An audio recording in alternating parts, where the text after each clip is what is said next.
Bueno, estamos en sábado al día, es momento de la conexión X. Recordarles que pueden ver nuestra programación en vivo y directo en la página www.teleuniversotv.com. De igual forma, les invitamos a suscribirse a nuestros canales de YouTube, Teleuniverso, Canal 29, y en el modo particular estamos como Luis Manuel Flores. Asimismo, les invitamos a seguirnos en las redes sociales de esta plataforma. Gracias por estar con nosotros y en esta ocasión pues recibimos a una de las representaciones más significativas en el Cibao de lo que tiene que ver con la gestión municipal. Y además de ser alcalde, lo digo porque es una persona que se ha formado en el ámbito de la organización territorial o el planeamiento urbanístico y todo lo que tiene que ver con la localía o con esos gobiernos cercanos que son las alcaldías, los ayuntamientos. Miguel Guarocuya Cabral, alcalde de Moca, ya rumbo a un tercer periodo. Gracias, alcalde, por estar aquí con nosotros. Gracias a ti, Luis Manuel, gracias al Sábado al Día y un abrazo a toda la teleradio Platea. Y lo digital, esto va por Sí, todos sí, lados. sin lugar a dudas. Usted es un hombre que se ha vendido mucho como expresión cultural, expresión poética, en menor grado como actor judicial, que lo ha sido, pero también un hombre de medios. ¿Cómo usted lee este proceso de transición que estamos viviendo, dueño de emisoras tradicionales, lo que se llaman plataformas tradicionales? Sí. ¿Cómo usted lee esta situación de transición a los medios digitales? Bien, es una dinámica, una dialéctica que se ha venido dando, y te lo digo porque cuando uno estaba en medios analógicos en los años 70, 80, porque soy de esa época, y observo cómo se ha ido produciendo una serie de, digamos, de avances, de saltos disruptivos desde el punto de vista tecnológico, nos damos cuenta de que el mundo está dando saltos ya cuantitativos y cualitativos gigantes, y esto pues nos obliga a quienes de una u otra manera hacemos servicio público a través del Estado o hacemos servicio público a través de la comunicación a tener no solamente la corrección y la información debida y al día, sino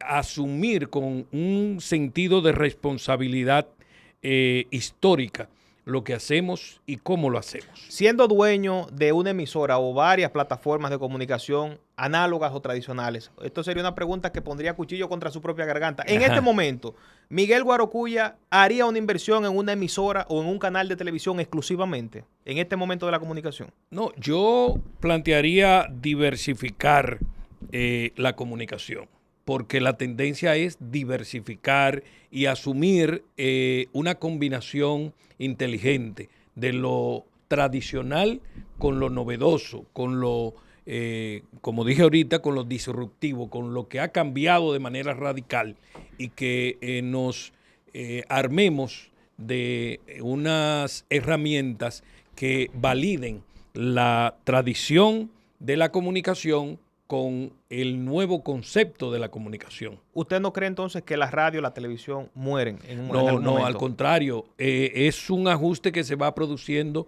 al cambio del tiempo. Okay. Y ese ajuste entonces, como es este caso, por ejemplo, tú puedes ofrecer televisión tradicional, pero también plataformas como tal, claro, digitales, que va a ir acortando los espacios territoriales, pero también el tiempo.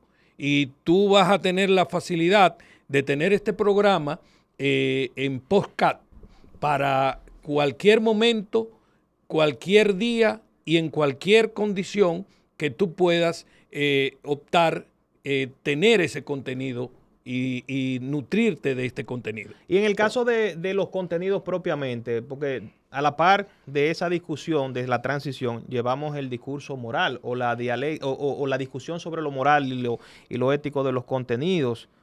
¿Usted qué piensa del contenido que se hace actualmente? Tenemos que cuidarlo, porque no es verdad que por los cambios rápidos que se van produciendo también tenemos que desnaturalizar los contenidos y prostituirlos, bajo ningún concepto. Al contrario, los pueblos deben ir avanzando hacia mejoras continuas, así como los hacen los japoneses y que le han sacado buen provecho al sistema, a la metodología de la mejora continua, así mismo debe ser la comunicación. Okay. Para que la sociedad también profundice en saltos cualitativos y cuantitativos hacia un futuro más promisorio desde el punto de vista social y desde el punto de vista colectivo.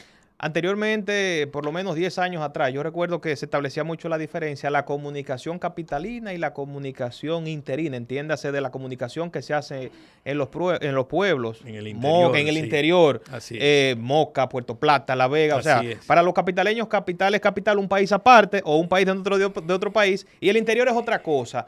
¿Usted diferencia el análisis de los contenidos en esas dos vertientes o para usted debe de enfocarse en una sola dirección? Ya las fronteras se han ido prácticamente desapareciendo.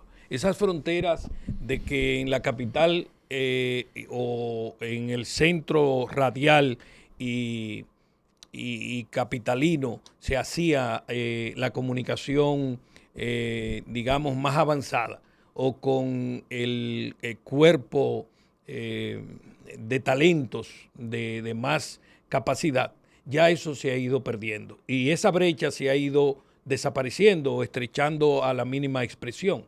Yo me acuerdo, oye, cuando yo comencé radio, yo comencé radio siendo seminarista en Jarabacoa. O sea, seminarista salesiano. Porque usted es nativo de Moca, pero soy de Moca, pero se formó en Jarabacoa en la parte, correcto, en la parte salesiana yo estudiaba en Moca y después opté por el seminario de Jarabacoa para la formación en la congregación salesiana como sacerdote. Pero yo después abandoné los hábitos y asumí la comunicación con un criterio ya más profesional, el derecho, la judicatura, a la que serví muchos años también, la magistratura, pero cuando lo comencé en el mundo católico, en Radio Jarabacoa. Y hablar, por ejemplo, de Santiago de los Caballeros en ese entonces, de las emisoras tradicionales, Ondas del Yaque, La Voz de la Española, Radio Amistad, etcétera, era como un centro de gravedad que tú lo veías allá en la lontananza, en la lejanía, y en el caso de los pueblos, tú veías un cierto nivel de rezago. Como un aislamiento. Sí, un aislamiento, un rezago, una limitación, y la capital tú la veías todavía con una situación más, digamos, especial y lejana.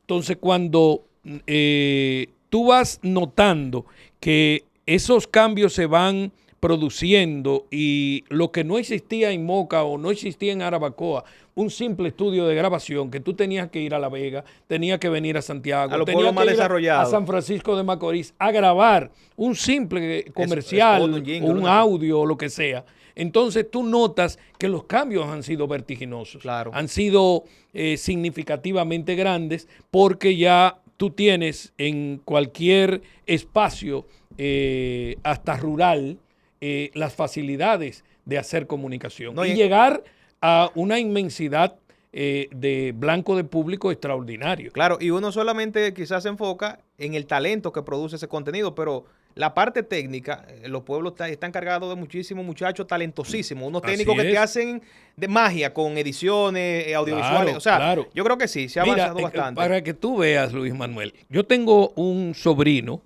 que hizo el grado de técnico en edición, en diseño gráfico, sonido, en audio y todo. Y por ejemplo, eso no existía antes. No, claro. Yo me acuerdo era que totalmente empírico. Correcto, era empírico. Tú venías a un estudio de grabación y habían islas de edición con reel, y todo lo que se hacía prácticamente era con una tecnología muy primaria, muy rudimentaria. Y ahora tú notas cómo los niveles de tecnología llegan un estudio de grabación o una plataforma como esta, tú la ves en la frontera lejana, como tú la puedes ver en cualquier pueblo o en zona rural del país. Sí, totalmente de acuerdo en esa visión. Se ha avanzado bastante y creo que sí, hay que moderar el tema de los contenidos en cuanto a lo ético y los valores que le dejamos a la sociedad. Sí. Antes de meternos a lo político, que eso yo sé que es lo que la gente quiere, a mí me gusta hacer ese paréntesis en lo filosófico o humanista. Usted habló de su formación como seminarista y destacamos que también estuvo en la judicatura, fue específicamente presidente de la Cámara Penal de Moca, sí, de la primera Cámara Penal. Correcto. ¿Usted entiende que al impartir justicia, la conciencia sobre una divinidad, sobre un Dios, un poder superior, juega en la decisión de los actores judiciales? Impartir justicia, administrarla, es parte no solamente de una esencia que tiene mucho que ver con observarlo históricamente, con una capacidad y un privilegio que tenían no todo el mundo. Y por ende, quien administra justicia también debe saber que debe gestionar ese privilegio que le da la sociedad de una manera muy responsable. Y si tú emular la divinidad, el sentido de la justicia, porque a partir de la divinidad, de lo justo, es que aparece la justicia.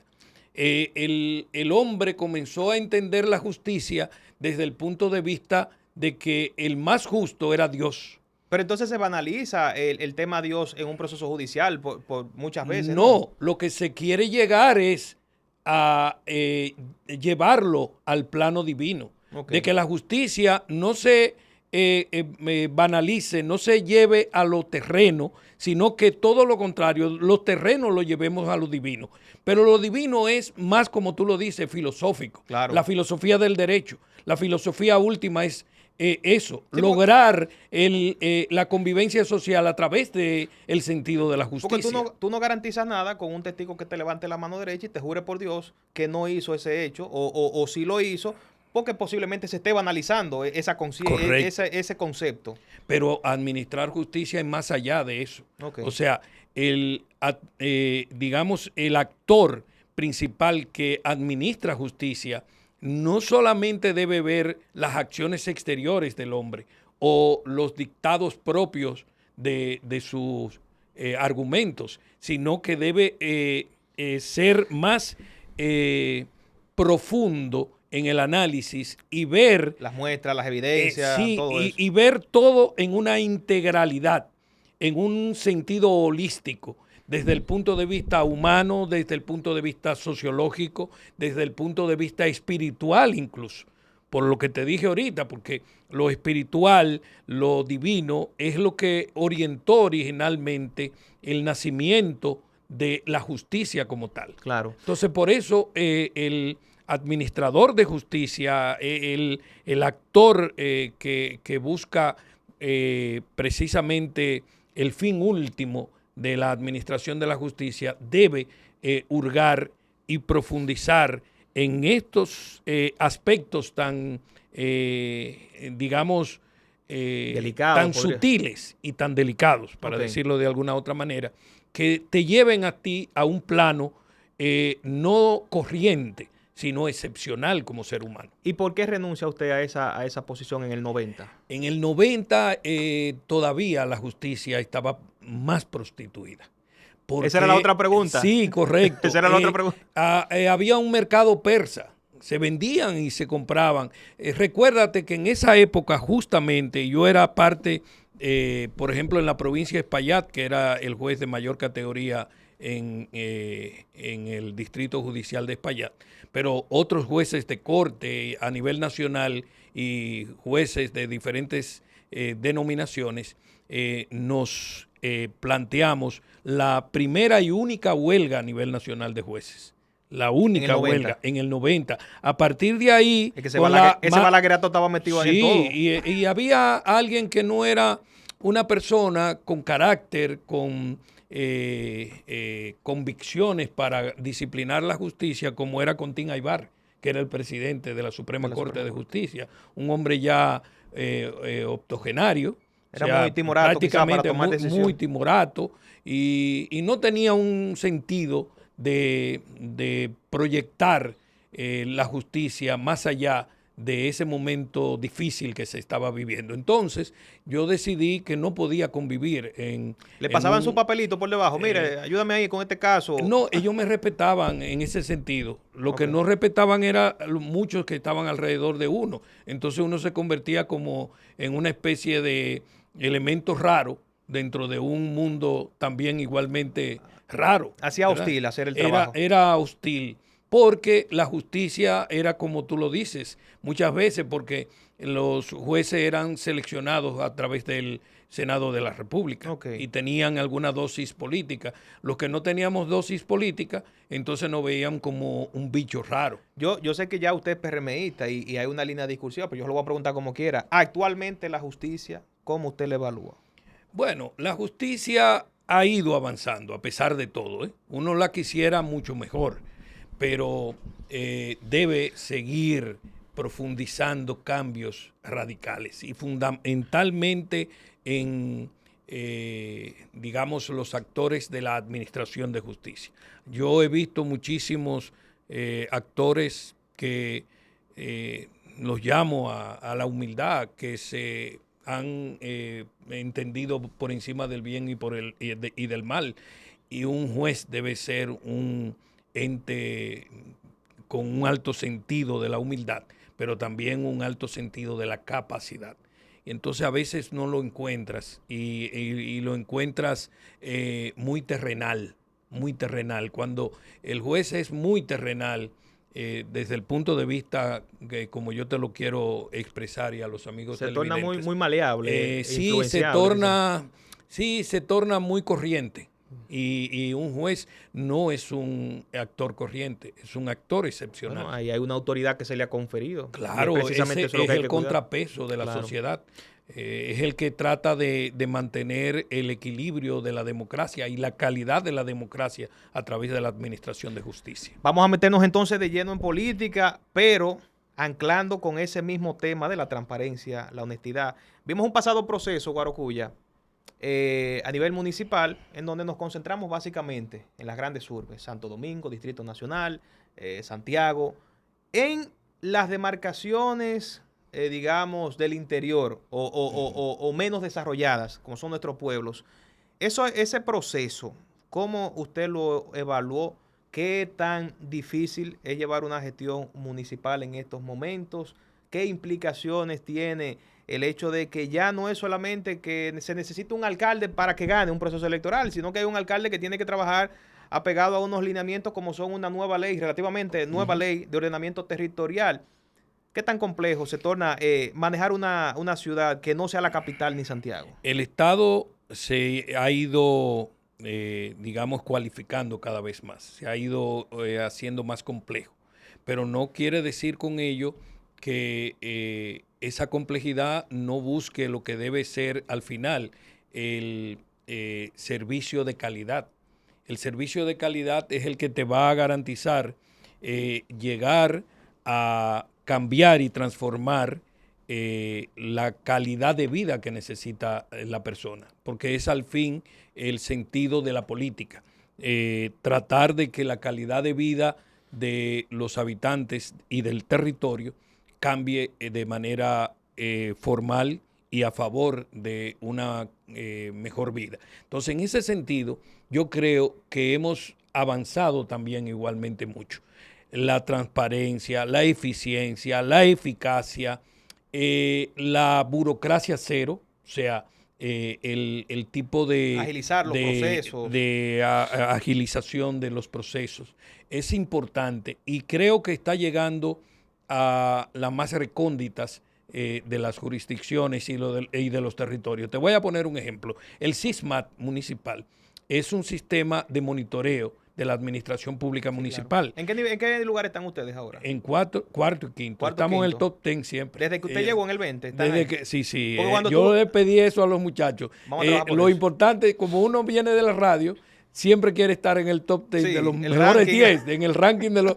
Claro, pero también por entender qué es lo que debe suceder, Claro. porque eso es lo que te da la garantía de ser un ayuntamiento eficaz y eficiente. Entonces, yo te puedo poner el ejemplo de una amiga que es alcaldesa y fue reelecta ahora con unos números exorbitantes de un 86%, Sí, pues tipo Bukele. usted calladito sacó un 65, ahí usted barrió. Sí, sí, así es, así es. No había precedentes en Moca, en honor a la verdad. No se había alcanzado esa cifra. No, ni 8 regidores como ahora, que se alcanzaron, de 13. Un desbalance total, porque de 13 Sí. exactamente el PRM Sí, sí. entonces tendría... Es casi una mayoría absoluta. Eso de las mayorías absolutas. No, te decía, Sí, Luis termíneme Manuel, la idea. si la idea era, para que tú veas, tú sabes dónde queda Bánica. Sí. Es El en sur, el extremo Elías sur, Piña. en el extremo, en Elías Piña. Y Bánica es, si tú lo buscas en el SISMAT, el ayuntamiento mejor rankeado en los últimos 5 o 6 años, de manera potente, entre el primero, segundo y tercero. La vez que ha estado más lejos es en el tercer lugar. Es un ayuntamiento pequeñito. Pero allá tenemos una alcaldesa, ejemplo, porque se ha digamos, decidido tener un nivel de desempeño de la administración municipal que se ha convertido en un modelo. Okay. Por eso te pongo el ejemplo más extremo, para ¿Dónde? que tú veas que en los territorios ya no importa dónde tú estés, en el interior o en el Distrito Nacional o en el Gran Santo Domingo, en Santiago, ya no son los grandes territorios o los grandes ayuntamientos los que tienen ese privilegio, sino aquellos servidores públicos que tienen conciencia y sentido de responsabilidad política y social para la comunidad. Y que en esta era global, pues hay un criterio de fiscalización mucho más extendido, naturalmente. Yo, que no estoy para estar avalando ese tipo de cosas, pero como periodista uno ve las mejoras que se han hecho desde el CIPMAP y las reconocemos, ¿verdad? Parcialmente. Ahora bien, en el caso de Moca, ¿qué presupuesto está manejando? ¿Cuánto se está percibiendo? ¿En qué se ha invertido? Y además, ¿por qué usted se reelige? O sea, ¿qué haría ahora y más con 8 regidores a su favor que no pudo lograr del 2020 ahora al 2024? La administración pública y la administración de un territorio, de una ciudad, es un fenómeno permanente y continuo. O sea, tú no terminas ninguna obra llegando a administrar 4 años, 8 años. Eso no quiere decir que sea la reelección la panacea. Claro. No. Lo siempre que quiero quedan cosas decir es pendientes. que siempre hay cosas pendientes o cosas mejorables. Claro. Y ante esa dialéctica, lo que nos concierne a nosotros en Moca es profundizar en la planificación. Yo soy un convencido de la planificación y soy un académico de la planificación. Claro, y la planificación es, digamos, la plataforma esencial de tú lograr los objetivos y las metas y alinear o enfocar esos grandes objetivos en base a la misión y la visión por resultados de la administración pública municipal. Entonces, ¿en qué quiero convencerte de que en los próximos 4 años yo tengo y nuestro equipo, la administración municipal que encabezamos, tiene un gran reto, que es mejorar muchos componentes que son fundamentales de la administración municipal en Moca. La parte de vialidad y tránsito. ¿Tienen problemas con el tránsito en Moca? Pero ha sido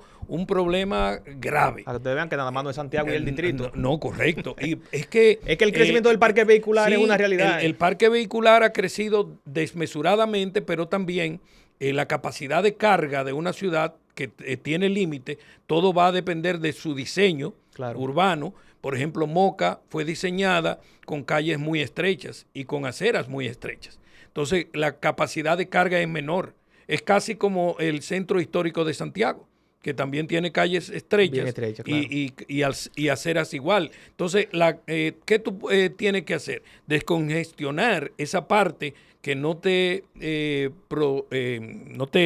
aporta la posibilidad de expandirla, porque ya es una realidad, y buscar un crecimiento, digamos, perimetral. ¿Podría ser la solución allá también? ¿Lo han evaluado? No sé, los elevados o pasos a desnivel. No sé qué tan viable sería. Lo que pasa, claro, lo que pasa, Luis Manuel, y qué bueno que tú lo hayas dicho, es que para llevar ese tipo de inversión tiene que hacerlo el gobierno central y son de alto costo. Claro. Entonces, ¿cómo podría Moca lograr alinearse, por ejemplo, con la política de inversión del gobierno central con relación a Santiago? Siendo nosotros parte de la gran zona metropolitana del Gran Santiago. Eso es una propuesta. Eso es una propuesta porque el Gran Santiago tiene que aparecer como un proceso de construcción de metrópolis. Todavía no se ha construido la zona metropolitana de Santiago. La Constitución sí llama que Santiago es el segundo polo metropolitano del país. ¿Y el plan estratégico de Santiago no contempla esa idea? Cuando hicieron ajustes y revisión del plan de ordenamiento territorial, ha comenzado a enfocar la parte de metropolitana y la parte de alinear y ajustar el crecimiento de Santiago a los distritos municipales. Sí, eso le iba a decir, que ya están trabajando con los distritos de aquí, entonces luego sería extender, incluiría ese centro metropolitano Moca y cuál otra ciudad. Y las demás ciudades que son propias de la provincia de Santiago y que están en la periferia. Okay. Tamboril, Villa González. Pero fuera de la provincia de Santiago, Moca solamente. Correcto, porque Moca es la única capital de provincia que tiene ese tipo de posibilidad desde el punto de vista territorial. Y es una ventaja comparativa y cualitativa que tiene con relación a otras provincias. Me doy a entender. Por ejemplo, la capital de Puerto Plata queda a una distancia de cerca de 60 kilómetros del casco urbano de la zona urbana de Santiago. San Felipe, Puerto Plata. San Felipe, Puerto Plata. También Mao, para ponerte en la cercana, Salcedo, La Vega. Entonces, cuando tú notas desde Villatrina, que tú subes en la noche, tú vas a notar una conurbación, prácticamente una conexión de Moca, el aeropuerto, Santiago, y tú no sabes dónde Licey, al medio, todo. Entonces, esa conurbación es lo que te va a dar la garantía de un fenómeno de metropolización. Claro. Yo lo entiendo o creo entenderlo porque como puertoplateño geográficamente tenemos prácticamente la misma limitación. O sea, Puerto Plata no puede crecer para el norte ni para el sur. No. Ahora está experimentando una extensión, pero más direccionada al sector turístico, más que urbanístico, hacia el este. Y eso es bueno, sí, pero correcto. aún seguimos teniendo esa limitación. Sí, porque es que tú tienes la cordillera. Exacto. Que te va a limitar. Exacto. Y entonces eso no te va a poder producir la conexión de actividades fundamentales, sociales, económicas, de manera permanente, porque te la va sectorizando y te la va zonificando. La zona prístina, la zona principal de Puerto Plata, en su actividad, además de la actividad turística, entonces todo el entorno fundamental territorial que tiene Puerto Plata. Exacto. Entonces, yo pienso que avanzar estructuralmente en cuanto a la construcción, entiéndase, también atentaría contra otro recurso natural que tiene Puerto Plata dentro del mismo turismo, que es el turismo ecológico, que esas zonas que no son explotables para la construcción posiblemente sean beneficiosas para ese turismo ecológico de naturaleza. Claro. O sea, hay que manejar eso con mucha cautela. Pero ahí entonces viene otra ley que también fue aprobada en el 22, que es la ley de región única de planificación, las RUT. Okay. Y Moca como provincia de España, Puerto Plata como provincia y Santiago como provincia, formamos una gran región. Una especie de triángulo. Del Cibao se llama Cibao Norte. Okay. La región del Cibao Norte, porque las coincidencias, tanto territoriales como de actividades económicas y de conexiones sociales que se da entre las tres provincias, le da una sinergia, le da un poder de energía común que no la tienen otras regiones. Entendido. Y en el caso del presupuesto, porque usted no ha sonado hasta ahora, no hemos visto escándalos suyos de corrupción y que mira que Guarocuya metió la mano aquí, que hay un escándalo que lo están denunciando. ¿Qué presupuesto está manejando usted y cómo se está invirtiendo? Actualmente estamos por encima de los 315 millones. ¿Mensualmente? No, Al año. Sí, entonces, pero ¿qué pasa con nosotros? Hemos aprendido de que las alianzas son fundamentales. Las alianzas entre ciudades existen y entre instituciones existe desde los tiempos romanos y de los tiempos griegos, ¿te acuerdas? La alianza del Peloponeso, por eso. Y tú notas que ese tipo de alianza son multiplicadoras. Entonces yo he logrado algunas alianzas que me han multiplicado el presupuesto. Cuando yo hago alianza con el sector privado o hago alianza con instituciones de la Presidencia de la República o de sectoriales del sector público, entonces lo que hago es que produzco una multiplicación de los panes y los peces. Okay. Para decirlo el sector de privado manera, ha tenido mucha participación. Claro, sí, en muchas de las obras que hemos realizado, claro, obras que de alto impacto, pero de un modesto presupuesto, de 1 millón, 2 millones, 3 millones, donde el sector privado con el ayuntamiento componen una inversión común. En el caso de los gobiernos locales, hablando del tema presupuestario, hubo un tema ahí polémico y fueron esas partidas extraordinarias que el gobierno ha venido desembolsando desde que empezó la gestión de Abinader. De hecho, eso fue, digamos, objeto de cuestionamientos del por qué muchos alcaldes, entre los cuales usted está, pasa del PLD al PRM. Cuando usted seguramente usted dice, no, lo que pasa es que nosotros hemos recibido un apoyo que no se había recibido antes. Ese apoyo con esas partidas extraordinarias, ¿usted entiende que fue entonces la causa principal de su salida del PLD o hubo otras razones que lo llevaron? No, yo soy un hombre que en política se orienta por los principios y por los valores. Yo entendí y lo dije en mi carta de renuncia que el PLD se había desnaturalizado como plataforma política y había perdido el rumbo. Y realmente ha sido así. Muchos de mis compañeros, dolorosamente debo decirlo, son mis amigos y no lo pierdo como amigos, sino que me sirve para reflexionar.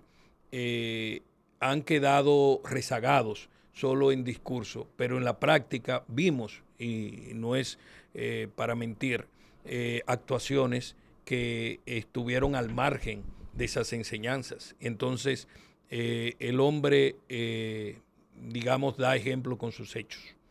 Yo creo que el presidente de la República, a pesar de todo, un hombre con economía, nació en una familia con economía, digamos, que le da para vivir dignamente, correcto. 4.000 millones. Sin embargo, ha dado demostraciones, ha dado demostraciones de querer hacer un gobierno transparente, eficiente y con ejemplos. Eso lo cautivó. Y claro. Además es un presidente cercano.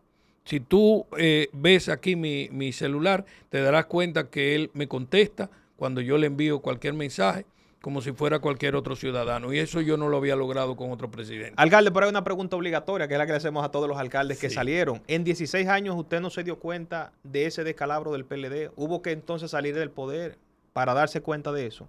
No, yo... ¿O había un disgusto ya? Yo había tenido disgusto. Desde adentro, a mí me habían hecho jugadas que eran jugadas natural propia de una confrontación interna. Y yo comenzaba a ver un deterioro. ¿Usted nunca tuvo en ese sectarismo de Leonel ni Danilo? No, yo era un simpatizante de Leonel, sí, hacia lo interno, pero no tenía un laborantismo radical y confrontatorio, no chocaba trenes. Primero Bosch.